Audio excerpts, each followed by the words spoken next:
Well,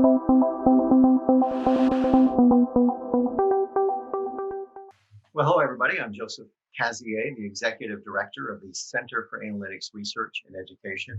And it is my pleasure today to introduce you with a former student of mine, actually current student, Manny Gutierrez. Manny, thank you for joining us today. Absolutely. Thank you for having me. Very good. So Manny, you are, as I understand it, you are currently working on a master's degree in applied data analytics. Is that correct? That is correct. Would you mind to tell our audience here a little bit about your background and how you came to be on this path? Absolutely. Sure. So I started as an undergraduate in computer information systems here at Appalachian. And then I decided to pursue further education with the Applied Data Analytics program here. I served as a graduate research assistant for the CIS department. And as I worked through that, I've been in a number of conferences with Dr. Kazier, and we've somewhat known each other, but we first connected when I had his class as a graduate student, and he offered me a position here with the research center. Very good. And which class was that? Do you mind to tell our audience? That was our data management class. Very good. So you learned, I hopefully learned a lot of things about data and management as a necessary ingredient for quality analytics. Absolutely. And as one of the brightest students in the class, I offered you a position in care, and you've been working here for a good 9 months, I would say. Yes, sir. And so why don't you tell the audience here a little bit about the project that you've been leading? Absolutely. So I've been working directly with Dr. Kazier here and the principal scientist of Bayer regarding a interactive mapping tool to track honeybee flight and cluster hours. And that representative from Bayer, his name is Dick Rogers. And we've been working closely side by side on this project for much more than the summer. And he developed this algorithm to kind of quantify what a flight and cluster hour is. So there are a number of things that I had to accomplish to get this project up and running. Dick needed a lot of weather data because what constitutes a flight or a cluster hour is dependent upon a lot of weather factors. So I was in charge of gathering this data, this raw weather data, and I was also in charge of tidying it and visualizing it to where a user could interpret it and make management decisions for it. Well, very good. So Dick has been meeting almost every week with you and I and a couple other faculty on the project to mentor you. This was your master's practicum, which is kind of like a thesis. Yes. That's an applied project that you've been doing for your master's degree. And I understand you'll be continuing this thread in this next semester as well. That's correct. Let's, before we get too deep into it, for anyone in our group that may not be super familiar with these, let's define our terms. And so there, you mentioned flight hour, and you mentioned a cluster hour. And I know you've been working on the code and less on the biology, but would you mind to take a stab at defining those terms? Absolutely. So a flight hour is going to have several different thresholds here. Not the same for a cluster hour, but we'll talk about the flight hour first. So a flight hour is really just tracking when a bee can leave the hive and fly. So there are a number of thresholds. The first and most important is the weather. Typically, that's going to be any temperature that is above 55 degrees Fahrenheit. It also must be sunny outside. So in other words, it must be daytime. The wind must be below 15 kilometers per hour. And the rain should be below 10 milliliters per hour. For a cluster hour, though, it's much simpler. The only threshold there is if the temperature is below 50 degrees Fahrenheit. So cluster hours can be measured also in the nighttime, and they're independent of other weather factors. Very good. And so I think Dick Rogers of Bayer had approached us because he had kind of pieced all this research together and done some early studies on it and kind of wanted to build a tool and some visualizations for that. And of course, for beekeepers, both of these are very important, as you mentioned, because if the bee can't leave the hive, that means they're not foraging and bringing back new food. It means they can't even do what we call a cleansing flight, or as my freshmen sometimes would say, a bathroom run to get out there. And so that has health consequences and energy consequences if they can't leave. And so you're really looking at how much time in a day they can leave. And if it's too cold, they can't fly. Exactly. And there might be an upper limit where at some point it might be too hot that they couldn't fly. But Mm, mostly there's this range of, as you mentioned, 50 some degrees to 90 some degrees where they can get along just fine. that's right. And so that's important. And then you also talked about your cluster hour, and this is where, as you said, it all the bees cluster around the queen to keep her warm, Exactly. which expends energy and resources, and also has implications for feeding and stress on the hive and other things if they're spending all of their energy just trying to keep the queen alive and warm in a very cold temperature. And that doesn't matter if it's day or night, Right. except the temperature. Absolutely. That's right. And in addition to the temperature for the flight hours, you mentioned wind and rain. Of course, if their wings are wet, they can't fly. If it's too Exactly. windy, they can't really steer. And so those numbers are probably still up for some more validation, but that's our starting numbers are about 15 kilometers an hour Right. and some level of rain. And we'll adjust that over time based on the data. But according to literature, that was a good starting point. That's right. All right. So I understand that you have built, and in fact, I know you have because we've looked at it a lot, a nice visualization for North Carolina, trying to make a tool for beekeepers to help them make better management decisions. That is correct. And you also compare the current year to previous years and the 5 year average so that you can kind of see from the bee's perspective, is this a good year, meaning you have more forage hours than you did at this time, same time previous years, or less? And that may mean that you need to adapt how you interact with the bees. So Definitely. if you don't mind to share your screen and kind of Absolutely. show us what you built. Sure. Absolutely. Love to share screen too. Can you see that all right? Yep, that looks great. You want to talk us through it Sure. and give us a little demo? Absolutely. So this is our interactive dashboard here, essentially visualizing flight and cluster hours. We have two different tabs here, the flight hours and the cluster hours. But we're going to take a look at the flight hours first. So like I said before, flight hours really revolves around certain weather thresholds, like if it's sunny outside, rainfall, temperature, etc. The first chart here on the top left is a heat map of flight hours in North Carolina. This is the sum year to date. So you can hover over a certain county. For example, we are in Watauga right here, and so far we have 951 flight hours year to date. But you can also take this and change the year, so you can go all the way back, say 2015, and see the change. So it's much more green there. But if we see as we come up to 2020, we see an increase in flight hours just kind of across the state. We also see, and this So, was interesting to us, the elevation factor coming into play here, meaning like near the coast or down south, there seem to be more flight hours on average than in the Northwest.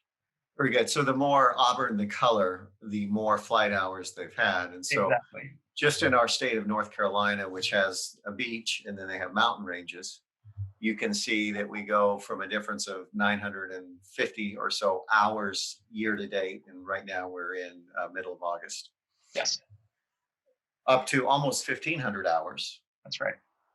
down near the coast.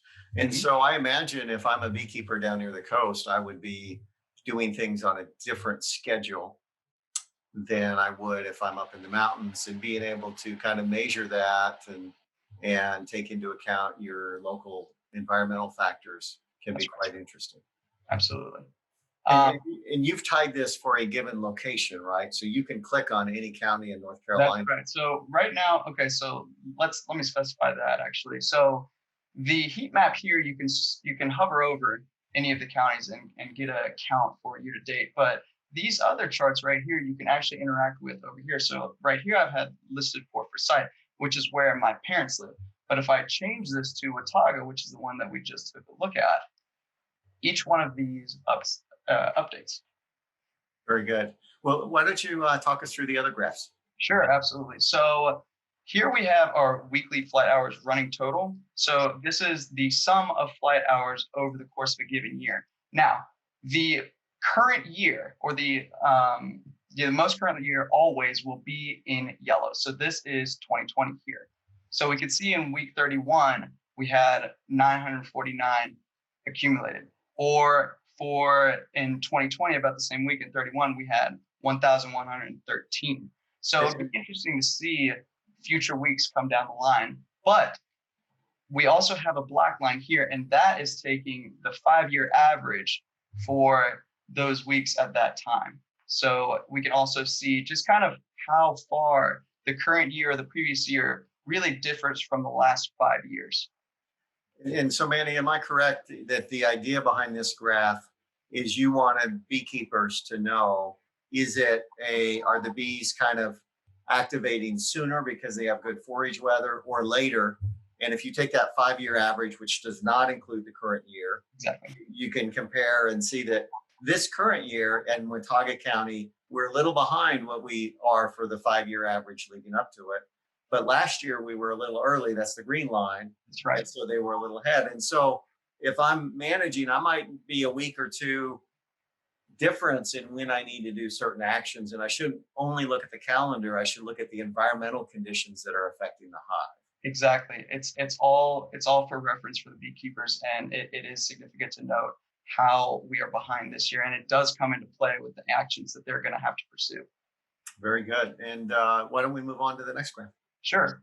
So bottom right here, we have the weekly flight hours versus the 5-year average. So essentially, this is tracking the flight hours for that given week over the course of the year. And I think this has got to be my favorite chart out of this whole project, because I think early on we discussed how this chart really shows the seasons in terms of the bee perspective, not just the human perspective. I mean, we can see here in the fall to spring, we have very sporadic flight hours here. And then as we come up, we have, it starts to consolidate around the moving average. And also we can see that there are many more. I mean, this bell-shaped curve here is really telling us what the bees see as summer, or their most ideal flight weather.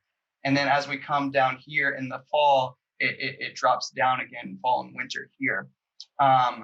But this can really show us on any given week, kind of what we're looking at is in terms of flight hours. So for example, if we took, week 30 for last year, we saw a dramatic dip below the moving average for the last 5 years. I mean, that is, pretty significant here. So, it might be something to take a look at in terms of, what the beekeepers might do. But we can see here, it's interesting because we are still lower over here, but we can see that it's starting to overtake the average again, the average line here, the black line. So I would be interested to see, as this updates throughout the year, if this continues to hold above, this average, and we could see this slope start to creep up and over, and see where this ends up at the end of the year. So Manny, just to clarify a couple of things, and so it's really interesting to me that around about week 12, which is probably early March, we were actually ahead of the 5-year average and last year, and then we had a big dip around week 17, 18, way below the average. And so where we are compared to prior years, and the first graph you showed is really useful, but this really can pinpoint that. And it may be that sometimes getting a premature forage and then being locked down because you have a late snowstorm, for example, as often happens up here in the mountains, can really help. Whereas last year we had the opposite, right? We were way behind schedule in the weeks, 8 through 12 of our 5-year average. Then we jumped way ahead. Yep. And so I think one of the message I would take is you can't just look at the calendar alone, but you have to take it in the environment. And here you have an interactive tool that you can select the county, it pulls the data, gives you a year-to-date average, and you can kind of see, well, what is it from the bee's perspective that is different? I think that's a really nice thing. I think that's really what made me excited about this project here, is just kind of taking it from a different perspective. Very good. And let's look at the control chart up above. Sure. Why don't you explain what that is? So a control chart is essentially a chart that helps dictate management actions. So let's just kind of define this a little bit more. So here we have this narrow line is 100% of the 5-year average. So let's say if the 5-year average for a specific week was 10 hours, if the week of this year was 10 hours, that would be exactly on this line here. The upper and lower bounds is 130% and 70%.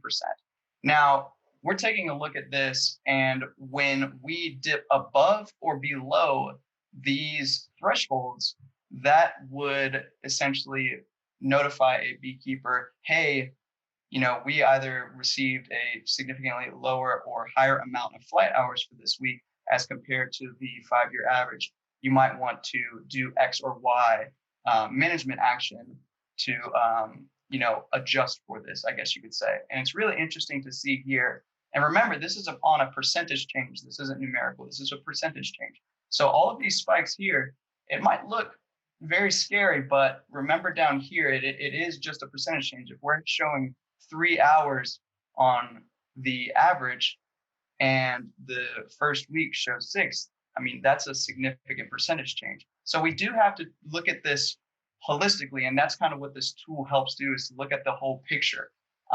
It's not just helpful to look at one, it's good to look at them all.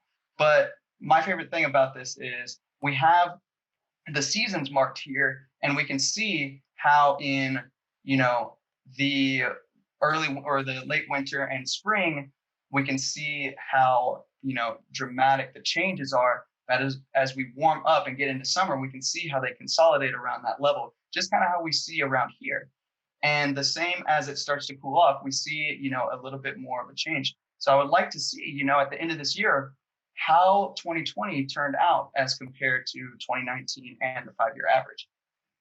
That's great. And really, I think the purpose of a control chart is to flag anything that's different from the normal practice. It's been used for, decades in operations management and analytics to kind of something that you can pay attention to. And of course, they're more exaggerated in the spring and winter because in the summer you get fewer dips. We did have one last year here around week 30 that was probably around hurricane season, and we had some storms come through. And so for a lot of the week, we had a big dip there. And this is really important, not only for the beekeeper's management practice, but for pollinization, right? So if I am over here and I'm pollinating almonds, for example, in February and March, and I could see this year, at least in Watauga County, I had more flight hours than normal, then I would have confidence that the bees were out more than normal. They could be out there foraging. That may be more effective. But if you go back to about week 8 or so last year, I was way below the normal. And if that was my pollinization event, even though the bees were out there for that amount of time, if they can't leave the hive, they can't pollinate. And so if you just move your hives based on how much time they are in the field, as opposed to interacting with the natural environment, you're not going to get the right pollinization. Either you're going to have them there too long, at which point you miss opportunities to pollinate other things, or you're not going to have them there long enough, at which point the crops are going to suffer. And so really a tool like this can really help not only the beekeeper, but a farmer check and say, were the hives there for the right amount of time, given the conditions on the ground, and they can adjust to it. And then that's more effective and profitable for both the beekeeper and the farmer, because the farmer makes sure they have the right amount of pollinization, and the beekeeper makes sure the hives are there at the right time, and then they can move them to the next job once they've met the criteria.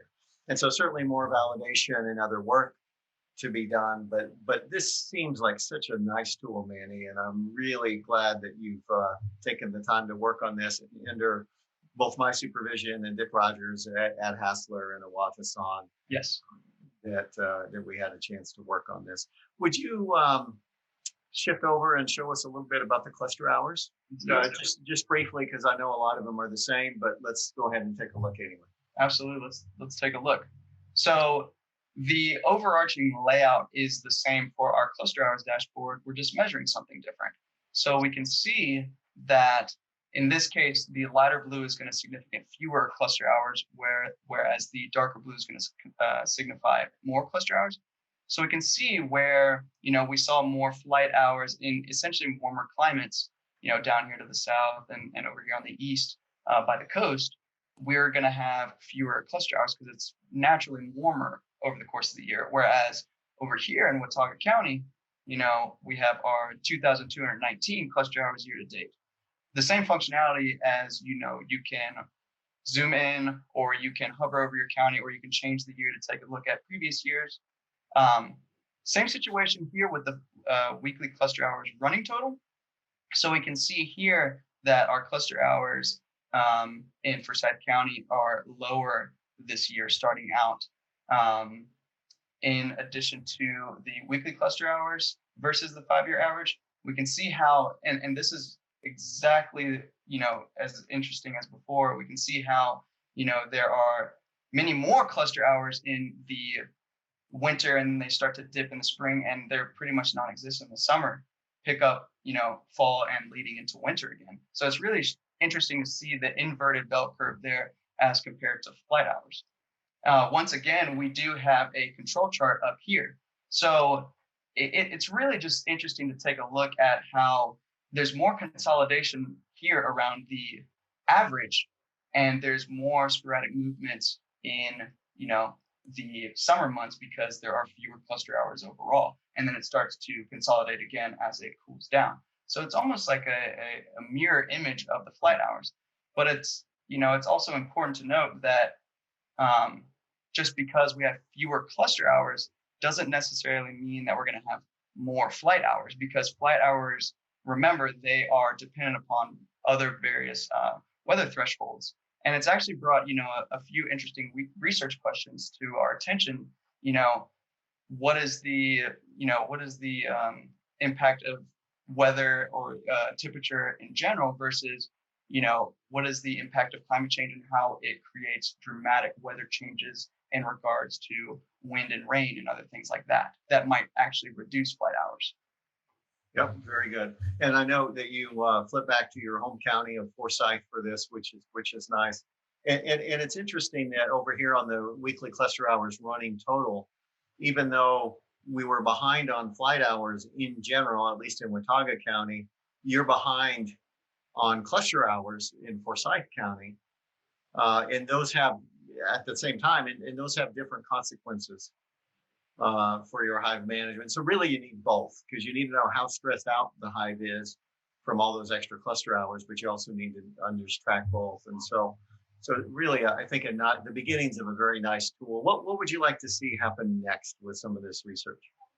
For me, I would like to scale this out and then also look at, so first I would like to scale this out to the states and, have this accessible to many more people.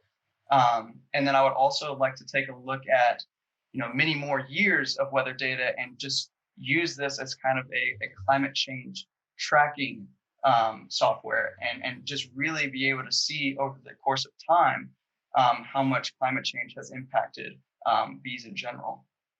And of course, everything we do in CARE as a university research center is intended to be open source for the public good. And this was a nice collaboration between Bayer and CARE, Dick Rogers mentoring on this and helping do this. And so what would you like to say to both how this has impacted you personally, having a real project like this, and what would you like to say to Dick and all his friends at Bayer who helped make this project possible? Well, first off, I really just want to say how, important this project was to me. I mean, this is going to be a monumental piece to my portfolio. This project started as an idea and we took it all the way to deployment here.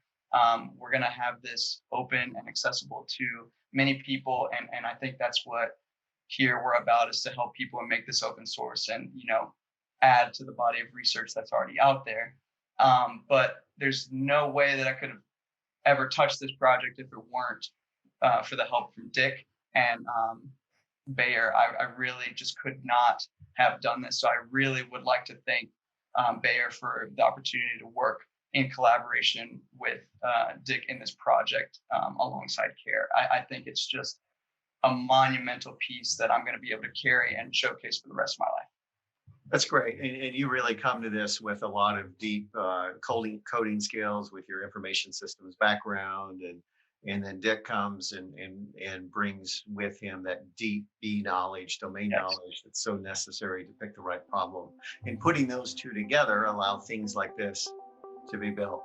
Well, Yeah. Manny, I have really enjoyed working with you this semester. Now I understand there's another project planned next semester, so That is, hopefully we'll be able to follow up and here in a few months and see how that goes. I'm very But excited. but this project was certainly a joy. Thank you so much, Manny. Thank you, Dr. Kazuya.